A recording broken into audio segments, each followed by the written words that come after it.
What was that? Oh, I must have still been dreaming. God, what a horrible dream. And it felt so real. I don't think I've ever been so afraid. I didn't know I could fight like that. And that sound was so loud. It's still dark out. I wonder what time it is. 4:45. I can still get a little more sleep. Ugh. I have to pee. Guess I'm getting up. Should I turn my lamp on? No. Then I'll just wake up more, and I definitely don't want to start my morning now. Also, I probably should be nice and let Josh stay asleep. It's stupid early. Ooh, it's cold out of the covers. Why am I so cold? Oh, wait. Oh, I'm all wet. What is all over me? Oh, could I have wet the bed? No, it's not on my pants. Maybe I knocked my water over? No, it's not on the bed. What the hell would soak only my shirt? All right, that's it. I have to turn on the light. What the hell? Blood. It's definitely blood, and there's so much of it. Why is it all over me? Am I hurt? Wait, nothing hurts. And I don't see anything bleeding. I don't feel anything. What the hell is this? Where is Josh? Josh! Why is he not in bed? Blood isn't on his side, just mine. Am I even awake? The cat. It must have been the cat. She probably caught something outside and brought it into the bed. Damn it, Coco. Where is the rest of whatever this is? There's nothing in the bed. Josh's side is clear. Oh, you know what? Maybe he's cleaning it up. I bet I'm gonna find him by the back door getting rid of whatever this was. Josh! Josh! There's more blood in the hallway. Drops, though. And a smear, on the wall. Wait. What is that sound? It's not stopping. Is it the vacuum? Josh! God damn it, why isn't he answering me? It's not the vacuum, it's something else. The garbage disposal. The garbage disposal. Just running and running. Why would he leave the garbage disposal on? What is he doing? Josh, I'm not amused. Shut that damn thing off. All right, I'm coming downstairs. Josh! Okay, come on. I'm just gonna go look. Last chance. I'm coming down. Oh, God. There's someone standing at the sink. Who is that? Who's there? What are you doing in my sink? I see you. I can see you. God damn it. Look up. Look at me. Look at me. It's not moving at all. What do I do? Why is it standing at the sink like that? Nothing needs to be put through the garbage disposal for that long. I have to call 911. Okay. 911. Exact. Yes, hello? Yeah, there's someone in my house and I can't find my husband. He was there when I went to sleep, and then I woke up and there's blood all over and someone is standing in my kitchen running the garbage disposal, just running it. They aren't moving. I'm so scared. Please, send someone quickly. Yes, I can stay on the line. What? No, they're not moving. The person hasn't moved at all. I can't even see their head. They're slumped over. You want me to get closer? Okay. Hold on. I have to be quiet. Wait. Josh?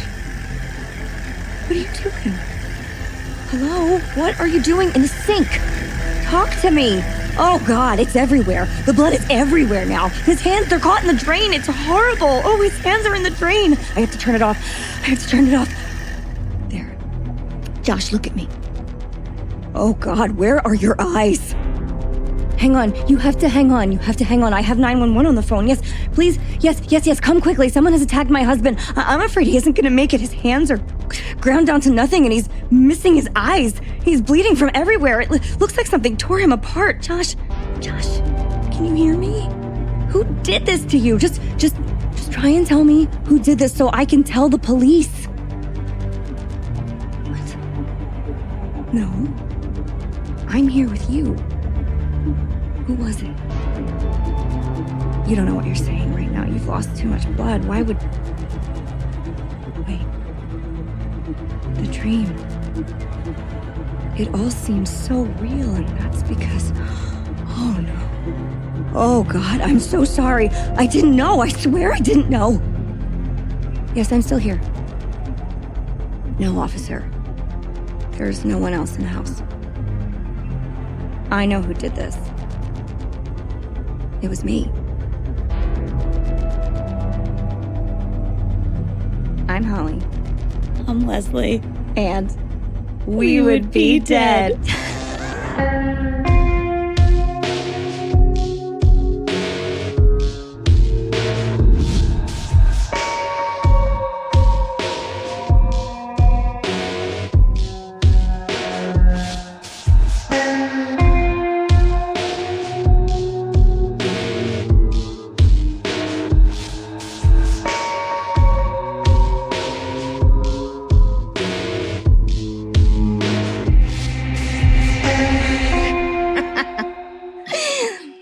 This is what you get for aliens and claustrophobia.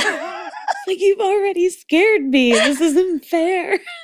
I wasn't even trying to specifically get you this time. Oh, my gosh. It was a spooky one. Hey, Leslie. Hi, Holly. Hey, fiends. Well, I'm still not over last week's episode, but I sure am ready to move on and forget about it forever and ever. Talk about eyeless, handless people. How about you? You ready for that? No. No? Okay. But I'm definitely going to hand it to you, Leslie. You did a really stellar job last week. Thank you. And I promise not to talk about butt stuff again for a really long time. Okay. Mm-hmm. I expect you to do the same. I will try. It's hard. It comes up a lot in true crime. It really hasn't. I guess not. I guess a couple times maybe, but Albert Fish, it definitely came up. But like mostly it's aliens who like the butt stuff. Here we are talking about it again. We really did talk about it a lot. And if you are super confused and listening right now, definitely go back and listen to last week's terrifying episode about aliens. I won't, but you should for sure. And while you're at it, if you happen to be on Apple Podcasts already, why not just scroll down and leave a little 5-star rating and or a friendly review? It really is the only way to move this podcast forward. And I opened a show this week, so my skin is really in need of some rejuvenating validation. Yes. You know, all that makeup really clogs up my pores. I think some validation might get me right back on track. What do you think? I think so, too. It's really the best way. So please help me out. And if you want even more We Would Be Dead in your life, you can head on over to Patreon, where for a little monthly donation, you can gain access to our weekly video after show Host Mortem, our patrons-only podcast 30-minute horror movies, and some extra mini-sodes. You will also get a little gift from us, special offers in our merch store, an on-air toast dedicated just to you, and more. And if all of that seems to be a little too much for you, you can simply share anything in our social media feed to your social media feeds. Tell us when you're listening. Post about your favorite episode. Tell your friends. Tell your neighbors. Tell that terrifying barn owl that won't stop looking in your window at night. What's his name? George. George. That was quick, too. You felt George in your soul. Okay. Well, then, he's pretty scary. Tell your friends and George, so that we can all become fiends, and then we can hang out together. And I think that's all the business I have for this week. Leslie, do you have anything to add before we begin? Yeah. Oh! I do, actually. Tell me! Okay, it's real short. So this is for our patrons. Yes. Our Host Mortem episodes are just a little behind this week. So we will get them. We have 2 that will be posted by the time this episode comes out. Excellent. Yeah, we do them immediately after recording, but sometimes it takes a little time to get the video stuff together. Yep. But we didn't forget you guys. Yeah. We promise. So stay tuned. Yes, and I have a movie slated for this month, for real this time. The month's almost over. November isn't almost over. It's almost over. No, it isn't. Feels like it. It's already the 14th. But it's not over yet. There's 16 days left. Sorry. Well, by the time it comes out, it's... I guess so. We're still going to do it. I really want to watch Thanksgiving too. Okay. Anyway, good stuff. You did it. All right then. On with the show. So we have reached the month of Thanksgiving. No, this isn't our Thanksgiving episode. I have a case for that. And yes, patrons, we plan to have a 30-minute Thanksgiving too that I just talked about. So don't worry, because killer turkeys are really funny. Mm-hmm. Like really funny. We laughed really hard at that one. So pretty excited about that. And no, we are not going to talk about actual Thanksgiving this week. But the holiday did get me thinking.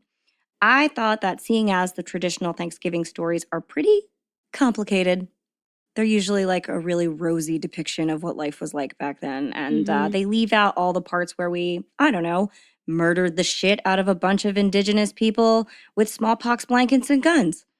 Instead, we just talk about planting corn.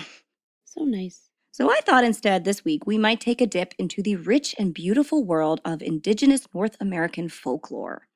So tonight we will be talking about Swift Runner and the Wendigo. Yes. Incidentally, the Wendigo is also my favorite folkloric monster. Oh, okay. Pretty scary. The Wendigo is born from an act of desperation.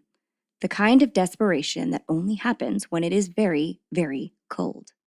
The Wendigo is giant and ravenous, with a large gaping maw and sharp, empty rib cage. The worst part about it, though, is that the more it eats, the hungrier it gets. It can lay dormant for years and years, patiently waiting for the right moment to strike. And when that moment arrives, you better pray it hasn't come for you. The Wendigo lives in the most frightening of places, a place from which there is no escape. Once the Wendigo awakens, it tears through this place with unimaginable patience and force, creating a path of nightmares and consuming everything it sees. It is a place so close and familiar, yet so mysterious and difficult to explore that only a fraction of it is known to humankind. But how do you get there? You may be asking yourself. How do you get to the place where the Wendigo lives? This place is not hard to find. In fact, you may not even know that you're going, but still find yourself there. To find it, just take a deep breath and close your eyes, for the Wendigo lives in the most inescapable place of all, your mind. I know. I love a good setup. Oh, no. So the Wendigo, in case you have absolutely no idea what I'm talking about here, is a terrifying creature that comes from the folklore of the indigenous tribes of the Midwestern United States and Canada, specifically a number of Algonquin-speaking peoples, including the Ojibwe, the Saulteaux, the Cree, the Naskapi, and the Innu. And if I pronounced any of them wrong, 1,000 million apologies. Please tell me how to pronounce it, and I will make a correction. The source of the English word Wendigo is the Ojibwe word Wendigo, which is way cuter. It's spelled Windigoo. Oh. Yeah. I like that one better. Like, why do we get rid of that? Wendigo. Way better. So in the Cree language, though, it is Wittikau or Wittiko, I think. Now, this is important because we will be talking more about the Cree people later in this episode. I know you have a lot on the Cree, and the case that we're actually going to talk about is from the Cree people. Also, fun fact, the plural form of Wendigo is Wendigoag. Okay. Windigoag. Wendigoag. Just in case you find yourself faced with a whole bunch of these things, you're probably going to want to recount that story, and we want you to be able to do it correctly. So, thank you. You're very welcome. Though it is unlikely that you will do that because Wendigo are solitary creatures who seldom are seen in groups and prefer to hunt alone. Yeah, so definitely talk about it if you see a big group of them because it's rare. But as is the case with any form of mythology, certain circumstances brought it into prevalence. So before we get into what the Wendigo is and what it does, I think it's important to know what kind of world it lived in. And this week our story, which we will get to in the second half of this episode, takes place in Canada. You know how we love Canada. So, Leslie, why don't you give us a little history lesson? Why might the Indigenous people of Canada have, I don't know, an extreme distaste for people who are greedy and insatiable? People who perhaps take what is not theirs without caring about what kind of lives they ruin in the process. Oh, I can tell you about that. I thought you might. Okay, so since our story takes place in 1878, I'm going to kind of do the climate of Canada like up until that point in time. So like we'll get to where we are in our story. Yes, when we get to the portion of the story that tells about Swift Runner, we will be in 1878. Okay, cool. So 2 years prior in Canada, the federal government passed the Indian Act policy. The Indian Act is a Canadian federal law that governs all matters regarding Indian status bands, which were once called tribes, the Indian reserves, and was passed as law in 1876 and still remains a Canadian law to this day. Really? The policy has been amended several times, but it's something that many Indigenous and non-Indigenous people feel like should be done away with entirely, but it's a little bit more complicated than just getting rid of it. Okay. So in order to better understand the climate of the Indigenous and non-Indigenous people, we have to go back 100 years. Ooh. And I'll try to keep this somewhat brief. But it's very interesting. Please, give us 100 years of history. Okay, so to our Canadian listeners, I think I boiled this down pretty well, but I'm sure come at me and correct me if needed, because we didn't learn Canadian history in school. We don't learn Canadian history in our school. We had our own Indigenous people to think about when we were and to think about so incorrectly. Yeah. But we do want to know, and so yeah, if you need to give us any kind of corrections or updates or anything, we are happy to hear them. Yeah. I think one of the funny things about this story, though, is that Canada was looking at what America was doing to the Indigenous people. Oh, no. And, but they saw how, we had like broken out into a war with them, and it was so costly. We were losing so much money. For sure. And it just was not going well that they were like, we don't want to do that. So they did something else, which is not really any better. We're not going to do anything good, but we will do something a little different. Perfect. Okay, so in 1755, Canada was not Canada yet. The French and British had come over, but the French were kind of winning over the region at this point. The French were trying to make friends with the Indigenous people and solidified some deep trade routes with many Indigenous nations. The French also came with Jesuits, and besides making trade allies, they also wanted to convert them. Of course. Yep. At this time, the 7 Years' War had started, which was between Great Britain and France fighting over world supremacy, which meant that the British were not about to let France take over this new region entirely. So the British government, in hopes of gaining Indigenous allies, created the Indian Department under the branch of the British military. The British promised to protect Indigenous people and the lands if they promised to fight with them against the French. They agreed, and the British won the war. And then, obviously there's like French colonies there. So like they kept some lands, but they had to like cede over these other ones, right? So King George III was pretty delighted about this. In 1763, he put forth a treaty to solidify this new relationship and give guidelines for European settlement of Aboriginal territories. And the treaty is called the Royal Proclamation. And it states that Aboriginal title has existed and continues to exist, and that all land is considered Aboriginal land until ceded by the treaty. The proclamation forbade settlers from claiming land from the Aboriginal occupants unless it had first bought by the Crown and then sold to settlers. So only the Crown can buy land from the First Nations. Oh, that is interesting. Yeah. I wonder how much they kind of actually did that. Well, so originally, they won. Basically, it's confusing because at first I was like, why is this even drawn up? So they just get to keep their land. But I guess that's not actually what happened. The British decided okay, we won everything, just so you know. They do. We just came over and now all of this is ours. But here you can have these lands, kind of what we ended up doing. So they were like, here's a bunch of land that you can have. This is where you can hunt. You can be yourselves. You can do all this. And the Crown owns that land. So if any of the settlers that are there, any of the colonists want it, they can't just take it from you. We have to buy it from you first, and then that's land that the colonists can then like purchase from us. So they make like money. Okay. Yeah. Okay. Yeah. And it was also a way for them to just be in good favor. Like it was just one extra step too. Right. But they were still being like, you can just have that land though. We're taking all this other stuff. It has a very like, reservation-y feel to it. It is. Like you can live on this little thing. Yeah. Essentially, they created reservations. Okay. Is kind of what happened. So there was a meeting between the First Nations and the European settlers to approve the royal proclamation. The British brought the paperwork, and the First Nations had made this like really beautiful quahog shell belt, kind of was like fabric-y looking. And this was their sign of peace and also like what they would bring to like as a treaty in a way, just their sign of respect. The problem with this proclamation, however, is that it was designed without Aboriginal input. And I don't think that they realized that Britain just declared a monopoly over their lands. Oh, I'm sure they didn't. I'm sure it was in a lot of language that they did not understand at all. And I also don't think that they realized how opinionated the European settlers were going to be on their way of life. So after the American Revolution and the War of 1812, which the British Army had the Indigenous people fight with them for, right? The country of Canada began to take shape, and the nation-to-nation relationship began to take shape as well. The Indian Department moved from the military branch to the civilian branch of the government, which I think they said was like Ontario and Quebec area.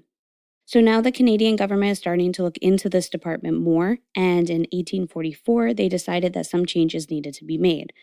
And those changes included a new treaty called the Bagot Commission, and this treaty acts as a predecessor to the Indian Act. It was named after Charles Bagot, who was the Governor General of North America. He acts as the stand-in for the Crown, which is the Queen at this point. The treaty basically says that the Indians need to be civilized and that the assimilationist policy, including the establishment of boarding schools far away from children's communities, should be utilized. Canadians will probably recognize this as the residential schools. Residential schools were set up by the Canadian government and administered by churches to assimilate Indigenous children into the Western idea of society. Children were forbidden to speak their language, practice their culture, or even see their siblings who were sometimes in the same school with them. And as with all these kinds of schools, there was rampant sexual, physical, and emotional abuse. And this is something that Canada is still like uncovering more information about today. And we will cover this topic. More than one person has asked us to cover it, and we have plans to do so. It's big. It's a lot. It's pretty devastating. And I personally, I think it's going to not be one case. It's going to be like 3 cases. Yeah. So we will get there. I promise, Canada. So in 1857, the responsibility for Indian affairs was passed from Great Britain to the province of Canada. So now they're like, we don't need to deal with this anymore. You guys are like starting to form, so you can just take this over. And this will, there's so much I learned about Canada, so this will make sense to any of the listeners. This is before they're a confederation at this point. So it's still the province of Canada. They'll be like, yes. I'm like, I don't know. Got it. So to me, this means that the settlers had more power to make horrible decisions against the Indigenous people. They were like, oh, the crown isn't like controlling us. It's also the military doesn't have any involvement. We're just like 2 white men in a building. Like, this is what we're going to do. Yeah, that sounds right. One of which was passing the Gradual Civilization of Indian Tribes Act. Great title. God, it's not wordy at all. The act furthered the desire to assimilate Indigenous people to Western culture. If an Indigenous man, 21 or older, wanted to be considered a citizen of the province of Canada, they would have to prove they were free of debt, could speak English or French, and were of good moral character. Essentially, an Indigenous man could apply to be a citizen and would of his own country, and would be no longer an Indian. And he would thus acquire the right to vote and 20 acres of land. They would like give him land, like his own land. His own land. What kind of bullshit, arrogant person do you have to be to do that kind of thing? I don't know. But they thought this was great. And I think it's because they came over and they were like, oh, these people want to be civilized. Like, that's how some of them were thinking. Yeah, of course. And they were just, it was terrible. So in 1858, a year after the act, many indigenous nations were like, what the fuck is this? And they got together and they discussed their concern for the excessive control that Great Britain had over their land and lives. They was like, this is not going in the right direction. No. Unfortunately, the Brits were not looking to slow down and were only trying to conquer more and more land. And by getting the indigenous people to become citizens, they would have more control over them and could take their land since they were no longer, they wouldn't be safe under like this royal proclamation That's anymore. a theme. Yeah. This was also during the time, so because I think our story takes place like more Western, but this is them now trying to move from like east to west, kind of like we were like conquering the Western side of things now. Indeed. This is our story will occur in central Alberta. Okay. So, as we were kind of saying before, it didn't make sense at the time for any of these indigenous people to try to become citizens. Like, what was the point of it? No, what is that doing for them? I mean, like, I don't know. This point, it really wasn't doing much for them other than just becoming like a white man. They were, which they thought, which like the British colonists were like, why wouldn't you want to be a white man? Because they're not. Right, exactly. And so literally only one indigenous man out of that first like year or two volunteered to become a citizen, but he wasn't even like approved. And I actually think it was like his tribe that was like, come back. You're not doing that. We don't like that. Stop that. So in 1869, the Gradual Enfranchisement Act was put into place. The British government, feeling the pushback, wanted to speed up assimilation. They were confused as to why no one wanted to be like them.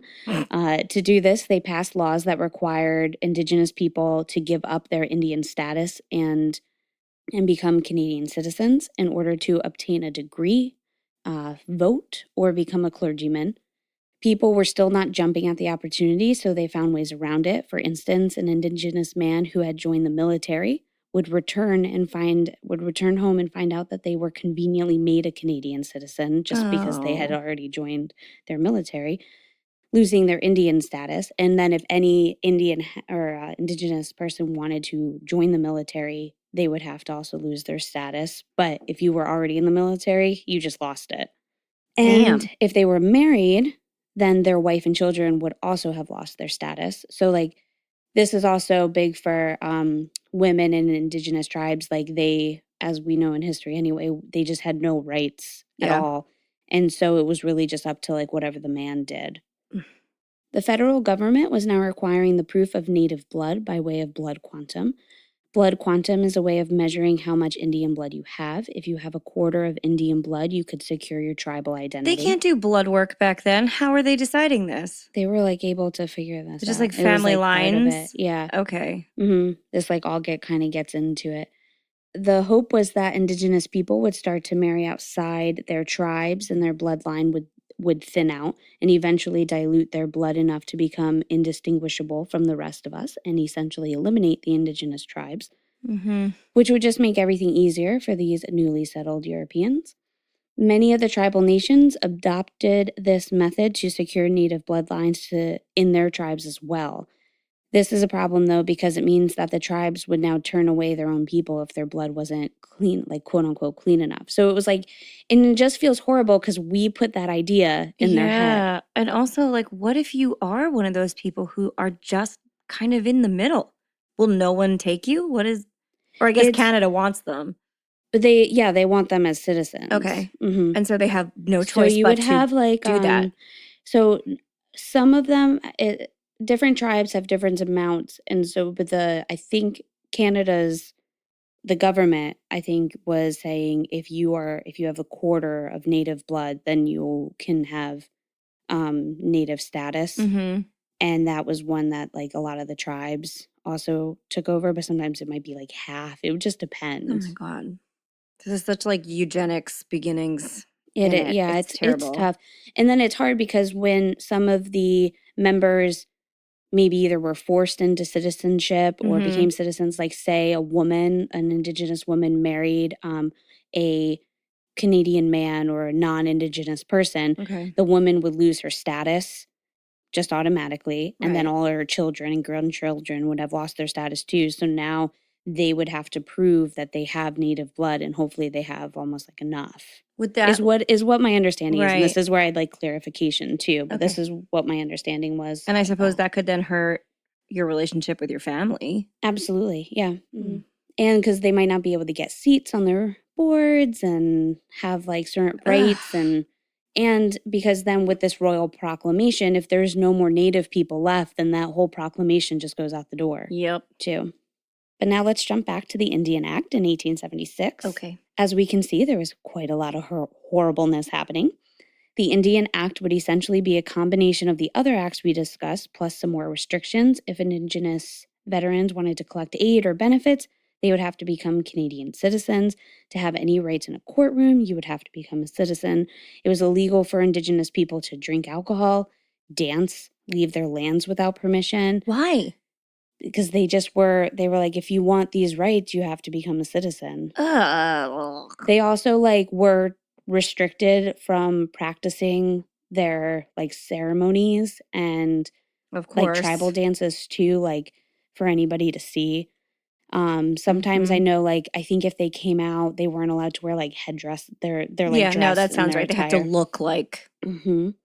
And so just the idea of leaving your tribe to become a citizen was also like very humiliating too, because if you decided that that's like something that you had to do, or even if it was like maybe if you fell in love with a non-Indigenous person and wanted to marry them and that made you had to leave your tribe, then like you also had to give up your name and choose a Christian name. Yep. And they would end up losing any of their rights or affiliation to their tribe too. So that's just horrible and sad. It's very Ellis Islandy.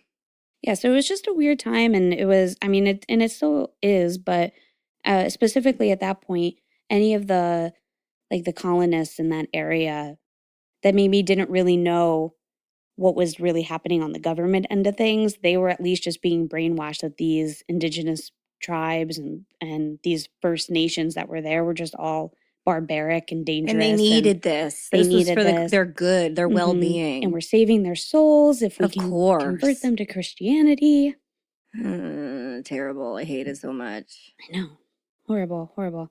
So then today, the Indian Act is still in place, and it's gone through a ton of amendments. And it has been talked about them like just like getting rid of it, but they've ingrained it so much into like the Canadian laws and government. Like I don't know, it's just so far into everything that they believe, and I don't know, all their policies, that if they were to rip it out, basically I think what would happen is that they would almost negate the royal proclamation, which would then make all of the Indians just become Canadian citizens, which doesn't sound like terrible, but they would essentially have to assimilate to Canadian culture. There's still laws that say they have to assimilate to other culture? Well, that's what I think. That can't be right. I know. Well, I was just listening to a podcast about this, and the girl was talking about why it's still, it's like a hot topic. Like they haven't been able to figure out a better way to like end this. And it's just stupid because I don't understand, like, why can't they just... It sounds easy, but I mean, I'm not Canadian. I don't know what's going on there. We've not been any better to our Indigenous people. We've been absolutely terrible. Yeah. So I'm not coming from a place of like, well, we've done it right, because we sure haven't. But feels very unclear. And then one of the things that they in this podcast I listened to, and actually I'll probably link it because it was very educational. Yeah, we'll put it in the show notes. For sure. She was saying, one of the hosts, who is an Indigenous woman. Okay. She actually had to claim her status. So apparently in Canada you get like a card. So her grandmother didn't have the status. She like lost it when she married a non-Indigenous person. So now she was always told like, you're an Indian, you know, this is what you are. This is your tribe. And so then when she was allowed to get her status, she had to like go and prove that this is who she was. So now like she carries this card, which she always says like makes her feel weird. She was like, I wanted it, but also like it's weird that I have to show it. Yeah, that's super weird. And like prove myself to people. Yeah. Oof. Yeah. I hate it a lot. I know. God. Strange. But yeah, so in 1878, it just wasn't well. The indigenous tribes were realizing that this royal proclamation was like almost gone to shit, and they're mad about it because they're like, this was a treaty and like we agreed upon it. Right. Why are you trying to like undermine it? So bizarre. Being shady. Yeah. Wow. Ooh, a lot of heavy history. Yeah. And I promise you guys, I'm going to talk about a monster for a little while, but that stuff is super important and it is going to tie into everything else that comes back around. Oh, great. For sure. Yeah. So keep it in your mind. I got so nervous. I did all that history and it wasn't going to fit. No, not at all. No. But I learned a lot and I feel way smart. I liked learning more about it too. All our fiends like to learn. That's why they're here. So yeah, I'm going to go in a different direction and then it's going to be real fun when everything marries together in a little bit. Okay. So back to the Wendigo. So we're talking about a monster created through indigenous folklore. Now, folklore is usually used to explain something. We know that from any kind of mythology. It's usually explaining some kind of phenomenon, some kind of thing that happens that we can't possibly figure out why. And so, okay, it must be this creature, this divine moment, this thing. Not always. I mean, like, I'm not going to put down anybody's beliefs, but historically there is a lot of that there. Mm-hmm. So we're going to keep that in our mind too. So I also know that you guys are probably dying to know what this thing looks like. Mm-hmm. And don't worry, I'm about to give you a detailed description, but please recognize that this is folklore we're talking about. So a great many different versions of it exist. And with time and retelling, it has morphed somewhat from its original intended form. Just like anything else, myths tend to snowball.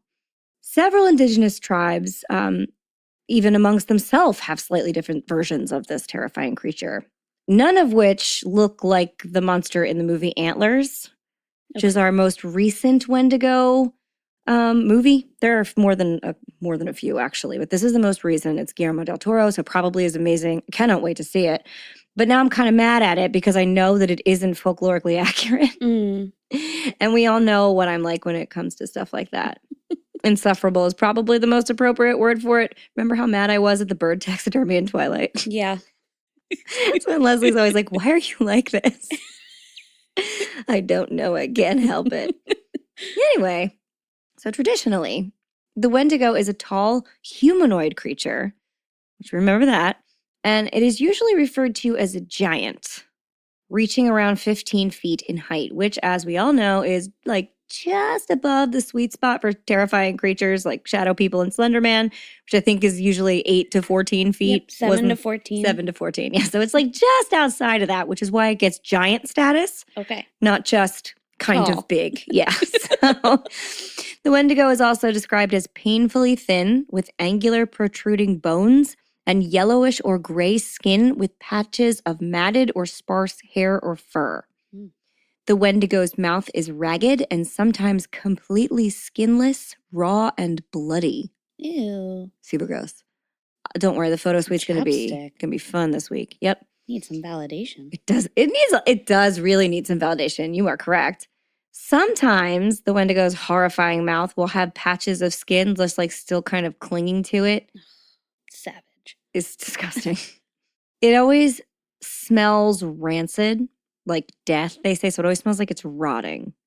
Okay, because it still has rotting flesh. Exactly, yeah. And the height thing it varies. So there are some tribes that say it's a giant, and there are some that just are, it's like people size. Okay. It varies. 7 to, yeah. I guess like 5'5" to 15 feet. To 15 feet. But what I think that evolution is, and I'll get to it in a minute, is that it grows. I think it starts people size and then gets bigger. I gotcha. But we'll get there in a second. So it smells like death. It's terrible. And it looks as though it has recently clawed its way out of the grave. And by that, I mean it's very dirty and skeletal. The most frequently cited description, like a formal description of the Wendigo, comes from a man named Basil, probably, H. Johnston, an Ojibwe teacher and scholar from Ontario, which is convenient because our story comes from Canada. And he says, quote, "The Wendigo was gaunt to the point of emaciation, its desiccated skin pulled tightly over its bones, with its bones pushing out against its skin, its complexion the ash gray of death, and its eyes pushed back deep into their sockets. The Wendigo looked like a gaunt skeleton recently disinterred from the grave. What lips it had were tattered and bloody, unclean and suffering from suppuration of the flesh. And suppuration means, oh, it's really gross, suffering from infection or abscess to the point where it is leaking pus. Mm-hmm. Which really drives home how awful that mouth is in a hurry. Mm-hmm. The Wendigo gave off a strange and eerie odor of decay and decomposition, of death and corruption, end quote. So what we have here in the traditional explanation, like at the base, is a big zombie, right? That's a zombie, basically. Yeah. Super skinny, bones coming out, dead colored flesh. It's falling off their bones. Zombie. But a lot of illustrations of the Wendigo that you're going to see now will look pretty different. They show the Wendigo as what looks to be a deer-human skeletal hybrid. The antlers, hence the movie Antlers. Oh, okay. Yeah. So what this looks like, and it's hard without pictures, but there will be a photo suite. Don't worry, I'll have plenty of pictures of it. It stands on two legs, and those legs are deer legs. But they are positioned in a way like if you have like a satyr or a fawn, so like Pan. So they're like upright deer legs with the deer hoof on it, obviously. And then it will go into like a really big hulking torso that has deer fur, but exposed, like an exposed rib cage with flesh hanging off of it. Okay. And the rib cage looks like a human rib cage. So it's vertical, it's like in the vertical position like ours would be. And it looks to me more the shape of our rib cage. They also have very long arms that extend all the way to the ground and end in like a humanish looking hand that is covered in fur and ending in long, sharp claws. And then it has a deer's neck that ends in either a deer head or just an exposed deer skull with fur still clinging to it in place. And then it culminates in impressively large antlers. The head will also have glowing eyes and a blood-stained mouth filled with razor-sharp teeth, which is different from a deer who is a herbivore and has like a mouthful of real flat teeth. So pretty different. Yeah, very different. Than its traditional zombie form, right? Yeah. Yeah. But I like it. I'm an antlers fan. Deer skulls have an eerie and yet elegant appearance. They're impressive and yet frightening. It's cool and spooky. I have several deer skulls. They're cool. I totally get it. Unfortunately, it's completely wrong. But where did this version of the Wendigo come from? Well, the long and the short of it is simply that we really don't know entirely. Over time, things like this just kind of evolve. And this one evolved more into a cryptid Bigfoot type monster than the original spirit it was supposed to be. Because as you will see in a few minutes, there are different viewpoints, whether a Wendigo is like a spirit that can inhabit something or it is actually just a free roaming creature. But it was never a deer. So that's fun. Most Wendigo scholars will cite Algernon Blackwood's 1910 novella, The Wendigo, as the source of this evolution. Blackwood mixes the Wendigo's intended appearance with that of Pan, which is a mythological faun, so think Pan's Labyrinth, that guy. And then also a, quote, general personification of the forest. So that's why when we have created this like forest creature version of it, that's where this comes from. Because this guy put all this stuff together. And the story, the novella is like this man that's obsessed with the forest and goes out among these creatures. And it's this deer animal thing. And the novella was quite popular and created a shift in the Wendigo's folklore, which in my opinion does water down its actual purpose. But I'm going to get there to explain. A lot of people also cite the Scary Stories to Tell in the Dark story, The Wendigo, which is too recent to be where it actually came from. But I appreciate it. And that may be the first place that a lot of people saw it. Because, that was pretty popular. Anyway, so there's a very good reason that the Wendigo should actually remain humanoid in its appearance. And that reason is that in most of its origin stories, it begins as a person. Just an average, everyday human. And this is what sets the Wendigo apart from all other cryptids and monsters. Everything else is just, lives in the wild and is what it is. But the Wendigo, a lot of times, is deeply rooted in a person. Which is terrifying. It's very scary. I think it makes it scarier. Yeah, 100%. Sure. The Wendigo is a lot of the time said to be the very spirit of greed and desperation. Specifically the kind that will enter a human body and make it do unspeakable things. So again, we have an event where, say, something unspeakable happens, and we'll get to what that is specifically. And then it's so difficult to explain that you have to find a way to do it.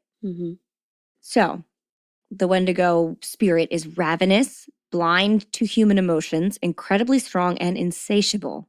Now, the reason its mouth is seen so frequently to be raw and skinless is that its hunger is so intense that it chews away its own lips. Yeah. And then you see just raw, bare, bright red gums, teeth, and tissue that just gnash away, always trying to eat. And it only wants to eat one thing, human flesh. We see that we're going in a distinctly cannibal direction. Right. So that's right. The Wendigo forces its victims to consume other humans at a vicious pace. Now, if we are to believe it is a spirit, that is what enters a person and makes them eat another person. And it makes them do this at like a breakneck speed and often to the person's own loved ones. But no matter how much it eats, the Wendigo, no matter how much it kills, it's never truly fed. It constantly wastes away, destroying its life and the lives of everyone it loves, but for absolutely nothing. Yeah. And that's definitely part of it. Part of it is that no matter how many people it eats, it's never going to be full. That isn't what's going to fix it or whatever. Now, some tribes say also on the other side of it that the Wendigo is like a wandering malevolent spirit in search of a host. And some say that the Wendigo, the spirit, is created when a human is driven to a desperate act of cannibalism, an act we now refer to as survival cannibalism. So think like that movie Alive, the plane that went down in the Andes. If you're starving and your friend is dead, you might eat your friend. Right. And some tribes say that when that specific act occurs, it generates a Wendigo spirit. Oh. Right. And in the days before Western civilization had developed across the United States and Canada, and winters were quite tough, supplies would become scarce and people would frequently freeze or starve to death. Now, because of this, tales of survival cannibalism were rampant. It happened. European Americans and Canadians also are not immune to this. In fact, they were probably worse off than the rest because they didn't know how to survive like the indigenous people did. And they fell victim to it a lot more times than we probably would like to admit, or that is, ingrained in our specific culture. Mm-hmm. The events at Donner Pass, so like the Donner family, if you know that story, which we can tell at some point in time, if you guys are interested, let me know. This is not an isolated incident.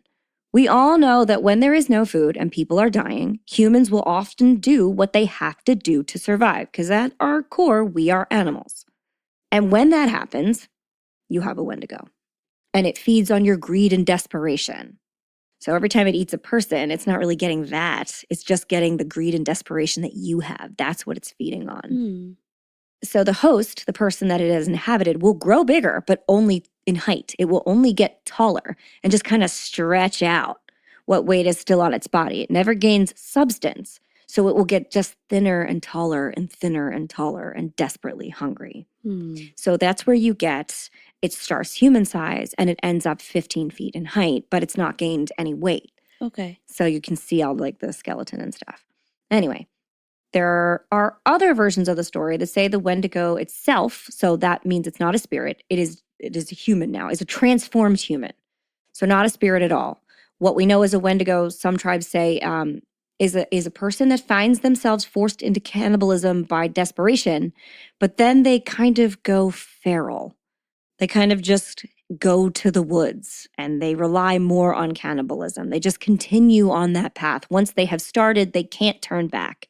And then the folklore comes in and says that this person's heart will then turn to ice and they will wander the land in search of more people to consume, growing and taller and becoming more ragged and wild as they go. So this would be like a person does this to themselves, not a spirit. So they're two like kind of distinct origin stories that come about with the same result. Okay. Now, a third version of this story says that when the Wendigo spirit is created, so this act of survival cannibalism happens and the spirit, poof, there's a Wendigo. They say that then it kind of like goes up into the atmosphere and is a free agent. It has not entered the person that committed this act. It's just a thing that they made that can then inhabit anybody that it encounters along its way with no discretion. Now this is kind of a key explanation because it meant that during the colder months, anybody was at risk. This could happen to literally anyone with no reason. Though it was said that it would more likely happen to a person who is vulnerable. So someone who is like really low on food and cold. But I find that to be interesting because that's when you're like, oh, well, no one is immune. We have to explain the fact that this kind of stuff can just kind of happen anywhere at any time, not just to a person who has already committed this act. Right.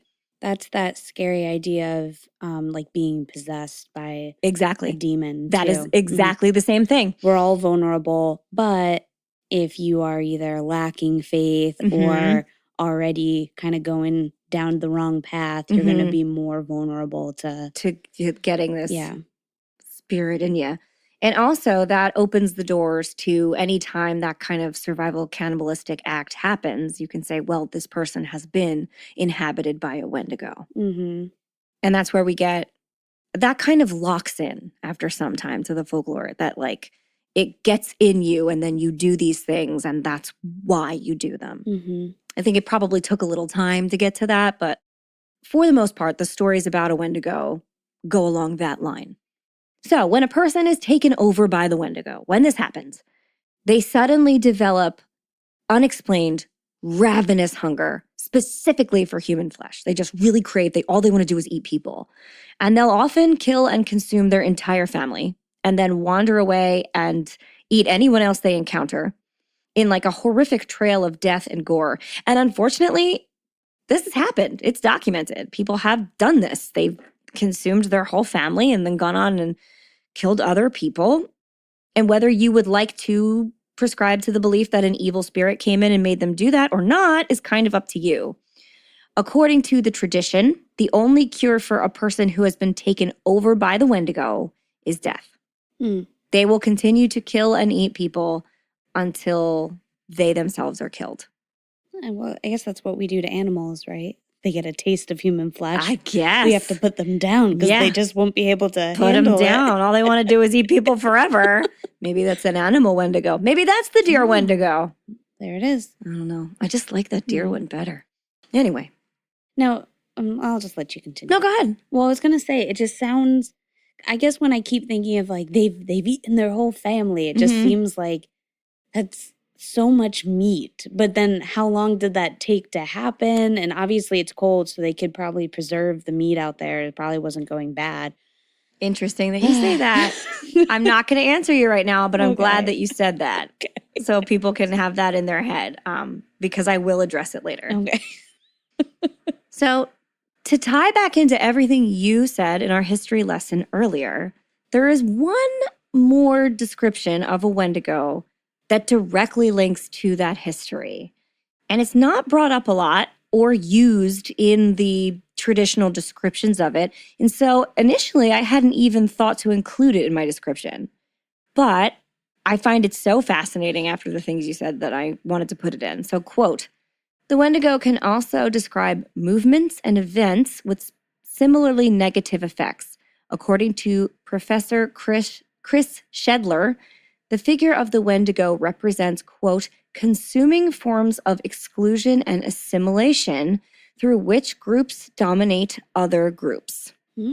This application allows Native Americans to describe colonialism and its agents as Wendigo wag. This says Wendigos, they said it wrong.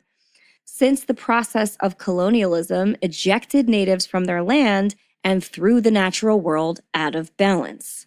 So then all of the things you spoke about happening, they could prescribe to Wendigo activity. Right. Okay. Isn't that interesting? That is interesting, yeah.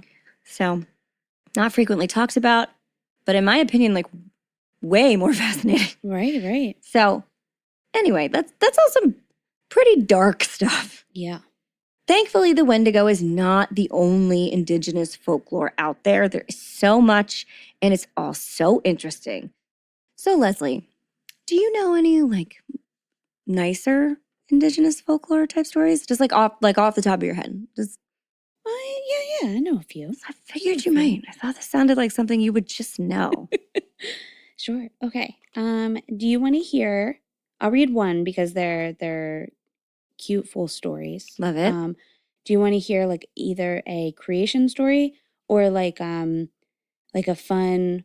They remind me of like parables. Like I want that one. That one. You got so excited when you talked about that one. Well, because I was trying to. Yeah. I want that one. I just like the ending of this story. It's Bring it on. okay. Lay it on us. This one's called The Flying Wonder. Yeah, clearly want to hear about the Flying Wonder. Yeah, That's great. Right? And this one I found in Cree legends and myths and traditional Indian stories. So nativelanguage.org. A certain man and his wife had a beautiful daughter and 3 sons who were excellent hunters. The girl was so beautiful that she attracted many suitors, all of whom her father dismissed because they could not surpass his sons in hunting. Okay. One day, while his sons were out hunting, a stranger entered the camp and said to the father, "I should like to remain with you and work for your daughter's hand." A stranger? "What's your name?" "Flying Wonder." Yeah, we win. You could be in my family. Your name is Flying Wonder. Mm-hmm. "Well, you may stay," said the father, "but you cannot marry her unless you excel my sons in the chase." Okay. The Flying Wonder lived with them for several months, hunting with the 3 youths and killing even more game than they did. Having proved his skills, he asked the eldest son for permission to marry his daughter. The youth consulted his parents, and the entire family sat in council over the matter. Okay. "He calls himself the Flying Wonder," said one, "but when is he gonna fly?" "But we neither know who he really is nor where he comes from." "What does that matter?" replied another. "He has shown himself an excellent hunter." They decided to let him marry their sister.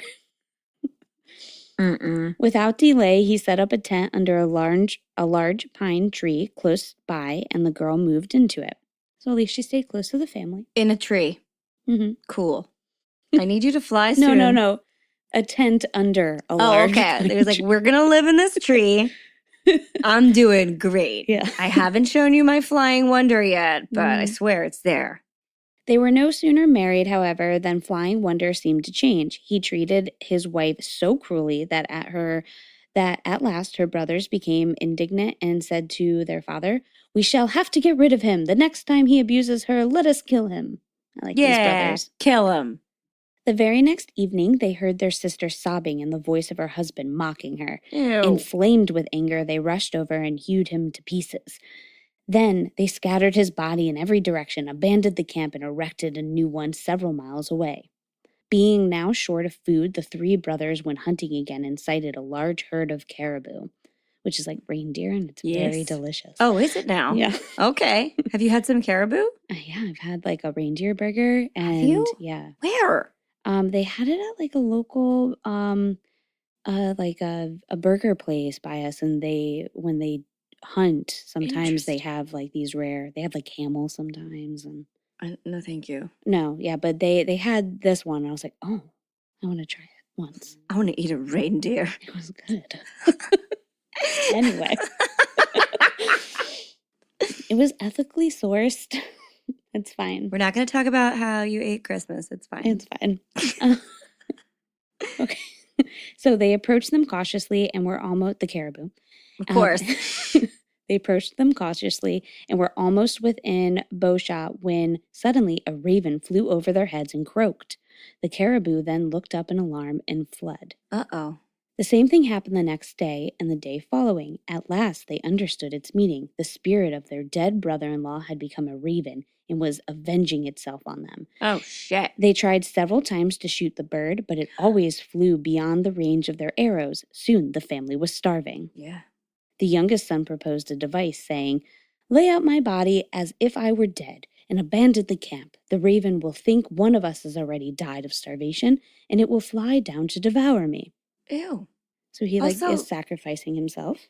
They're not carrion birds. What are you doing? What do you mean?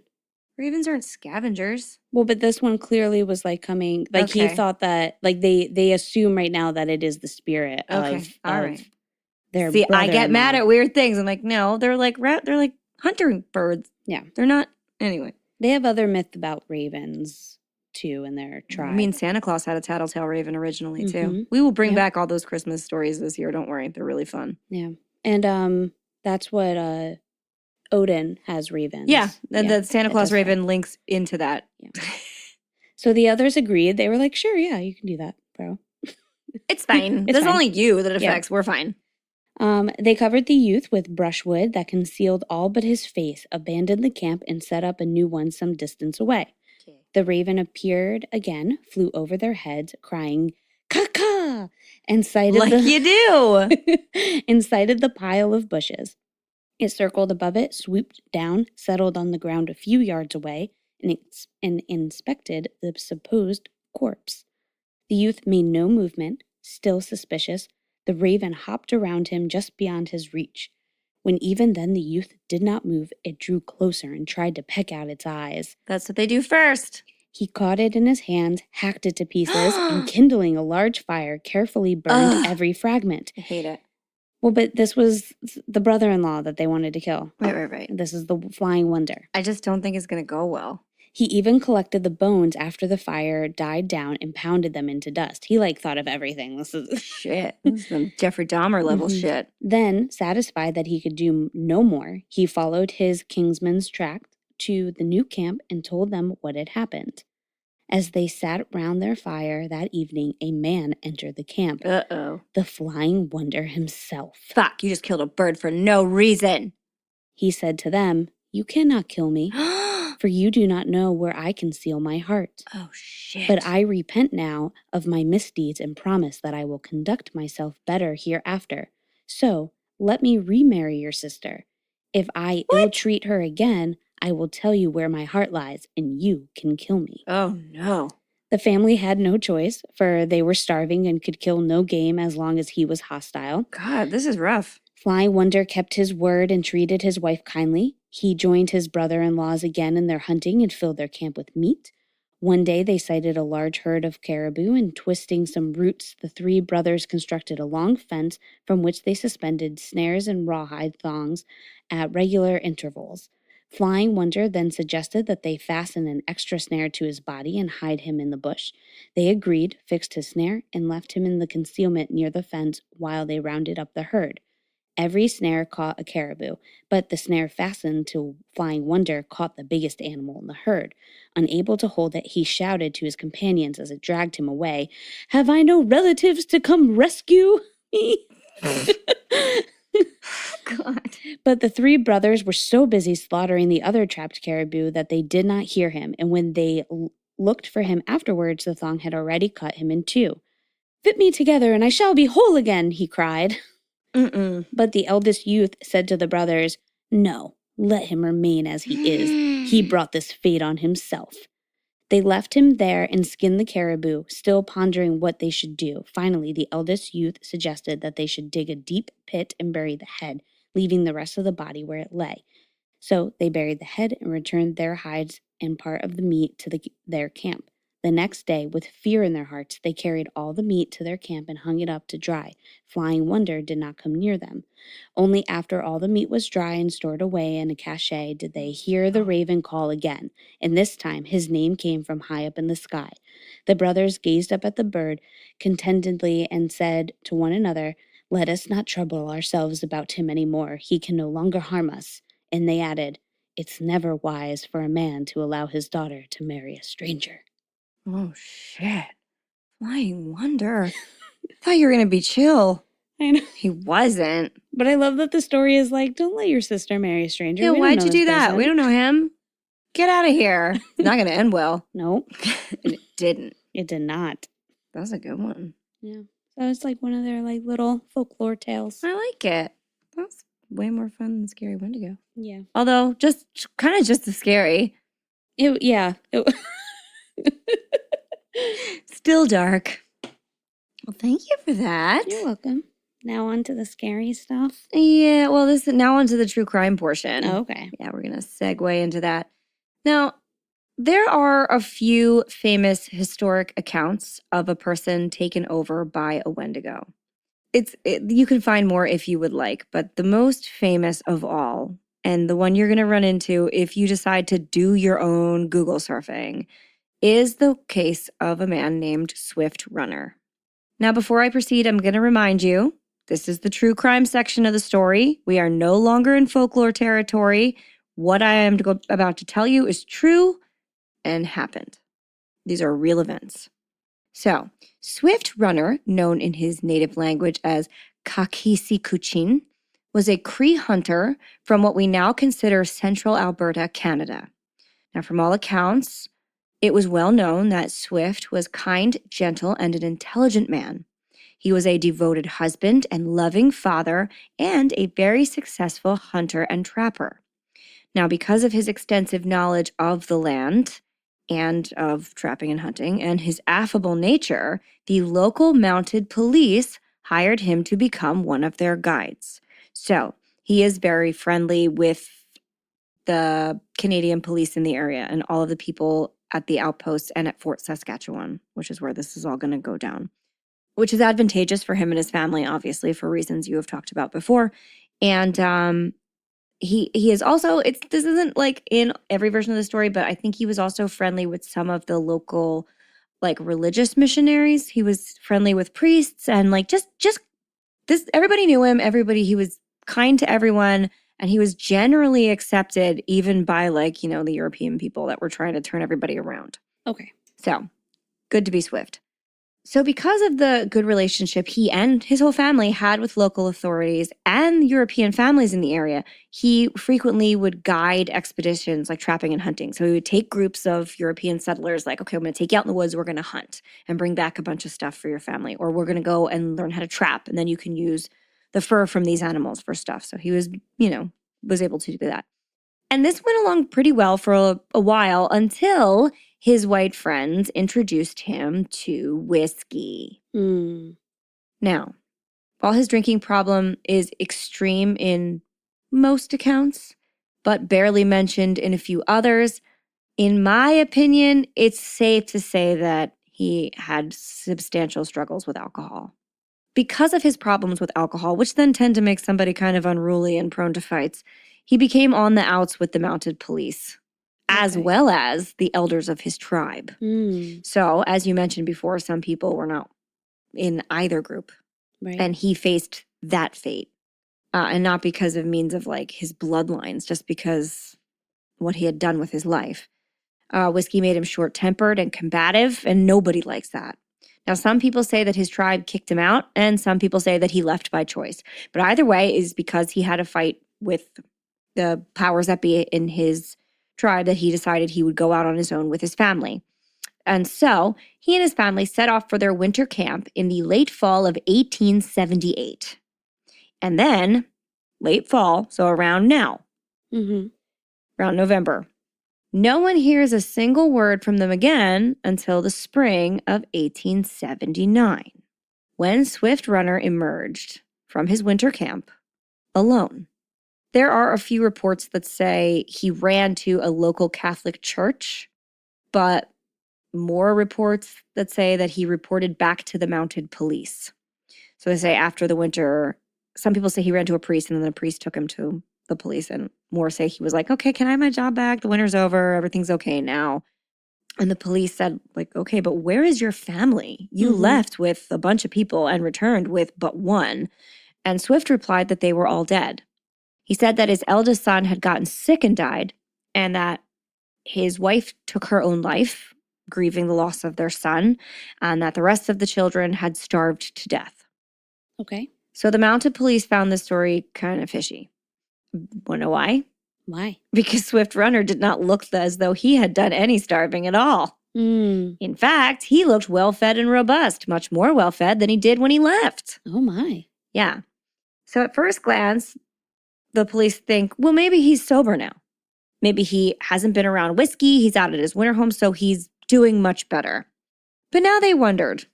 So police investigators asked Swift to take them out to his camp so they could help him remove the bodies he seems to have piled up, and he obliged. So first, Swift showed them the grave of his eldest son, which was exactly as he claimed. The remains were buried in the grave, he showed them, but what they found beyond that validated any suspicions they had. When police investigators approached Swift's fire site, so at the camp there would have been like a big, you know, like rocked off place where they had a fire every night. They noticed that it was littered with brittle human bones. Skulls with holes in them, the long bones in our like an arm or leg with the marrow that had been sucked out. Ew. Oh, and if you think I'm exaggerating, there are pictures of all of these things. They will be in the photo suite. The mounted police then turned to Swift in horror, like, what the fuck is this? And he admitted that a Wendigo had taken him over, and that in this Wendigo fever or whatever, he had killed and eaten his 5 remaining children and his wife. No wonder he looked well fed. And that would have been in the time that lapsed from, say, mid-November to mid-March. That's not that long. There are varying reports that his mother and brother were there as well. I can neither confirm nor deny that fact, only say that it has been mentioned. He said the Wendigo had entered his body a year earlier when he was on a hunting trip deep in the forest with a fellow hunter and trapper. He said that the pair got lost and his partner froze to death. Then Swift was out there for days and in desperation had consumed part of his partner in a moment of just crazed hunger and, again, desperation, as I said. This woke up the Wendigo, and it entered Swift. So we mentioned that desperation cannibalism could cause the creation of a Wendigo. Right. And so it had entered his body at that moment, but laid silent until he was out alone in the wilderness with his family. And then the thoughts began to creep in. And he was completely overcome with an obsession for consuming human flesh, an obsession he eventually gave into by slaughtering his entire family, cooking them over the fire, and eating them. Ooh. Yeah. Swift told the mounted police this story in a calm, measured, and matter-of-fact manner. In his culture, this explanation was perfectly acceptable. So had he been telling tribe elders, they would have been like, oh my God, I'm so sorry. Not the case with Canadian Mounted Police. Okay. Of course, they didn't buy a single word of this and brought him to local Fort Saskatchewan, where he was sentenced to be hanged for his crimes. Unfortunately, Fort Saskatchewan was extremely inexperienced when it came to hanging and was, in fact, this was the first hanging they had. And the first hanging of a Native person in the whole area. Okay. Big news. Most people living in the area at the time had never seen a hanging. And when the execution date arrived, which was December 20th, 1879, an enormous crowd had gathered in front of the gallows. Unfortunately, the trapdoor used in the gallows by the hangman had been used by the assembled crowd as firewood. Oh. Yeah, so the crowd gathered around and they were like, they probably don't need this little trapdoor. Let's just burn it to keep warm while we're waiting to watch this hanging. Now, we've talked about long drop hangings before, and you need the trapdoor to create the drop that then breaks someone's neck and then they're done. So Swift Runner famously turned to the executioner and offered to slit his own throat with a tomahawk. Oh, okay. Which is pretty badass. Yeah. But the hangman was like, no, we can't. That's not a thing. You can't, Oh, you can't do that. Sorry. Don't do it. So instead, they just were like, can you wait here while we make a new trapdoor? Wow. Which they then did. Okay. And then the hanging went as planned. Oh, man. Yep. That sounds like a town event. Like, yeah. They had everything and then, like, something went wrong. It just didn't go right. I know. You're like, oh, God. So Swift Runner is just the most famous of many Wendigo cannibalistic murders that have been reported to happen in the early days of the United States and Canada. Because yes, there was other reports in the United States. In fact, it happened frequently enough for psychologists to name a phenomenon Wendigo psychosis after it. They claim that situations of extreme cold, isolation, and hunger can drive a person into a state where they become obsessed with eating human flesh. So the survival cannibalism becomes an obsession, not just a isolated, horrible incident. Psychiatrists call this a culture-bound syndrome, as it seems to only occur within the Algonquin tribes. Now, as time marches forward, as it always does, and Native people were exposed more to and developed in Western culture, Wendigo psychosis all but vanished. Some medical professionals doubt it ever existed in the first place, claiming that the Wendigo was a device people came up with, as I said before, to explain away the desperation cannibalism that began to occur with terrifying frequency. It was And I mean, you said also that like indigenous people at the time had less and less. They had less land. Their homes were less. They didn't have as much. So that probably would have caused like a desperate, hungry state among them. Well, even the lands that they had. So there was also because so a lot of their hunting, they would hunt for bison, and bison was on the verge of extinction at this point. So even the lands that they were living on, they were like, our hunting isn't as good right now. Which is what would drive them to more incidences of cannibalism, because when you're desperate and hungry, that happens. And I told you everything you said tied right back around into this. And that's why this Wendigo psychosis seems to be like a flash in culture in that area and time, because that's when it kind of happened. That's when these incidents of cannibalism happened. It was too hard to admit that people would actually kill and eat their families when they were starving. So we had to have a monster to blame it on. Still, how could such an horrific event happen so many times in the exact same way? How could something so extreme be so common that it needed a name? Maybe times were just that hard. Or maybe the Wendigo was real. Wendigo. We don't know. Wendigo. Wendigo. Yes. Oh my. Yeah. So that is the story of Swift Runner and the Wendigo. All right. And a bunch of really great history along the way. Yeah, thank you, Holly. Thank you, Leslie. So I quickly looked up blood quantum again just to clarify. Sure. Because I think originally I did think that they were like testing blood. Yeah, which can't be possible. No. And especially because, and I had thought about that before because this started in like the 1700s. Yeah, you can't be doing that. No, and they did it with slaves too as well. But it is more of a just ancestral line. So they're tracing like, who's your dad? Who's that? Yeah. Okay. And whether they can, obviously they can test blood now to see, but it still is just, it was another way too for the government to know everything about, just to have a record of what these lines are, you know? Ugh. Awful. Yeah. So, toast? Toast. Do you have one? I have one. You go first. I want to toast the deer skull Wendigo. Okay. Because they never really did anything and they just look really cool. Yeah.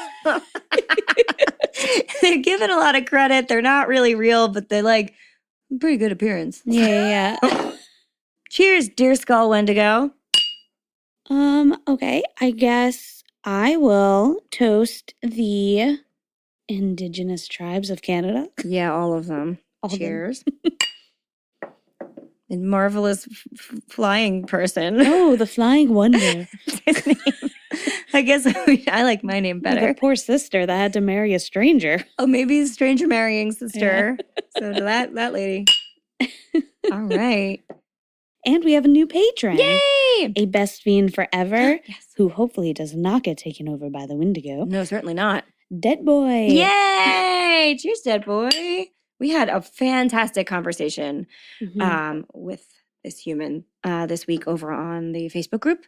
It was super interesting, and I hope to cover a case that relates back to it. So I just wanted to put out there that I really appreciated that talking point, and I want more like that. It was great. And if we were inhabited by a Wendigo, eventually we would be dead.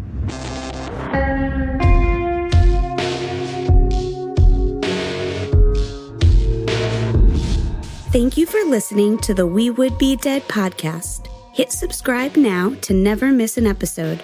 Rate and review our show on iTunes. Follow us on Facebook, Instagram, and Twitter at Would Be Dead Pod. And join our Facebook group to discuss the podcast and more.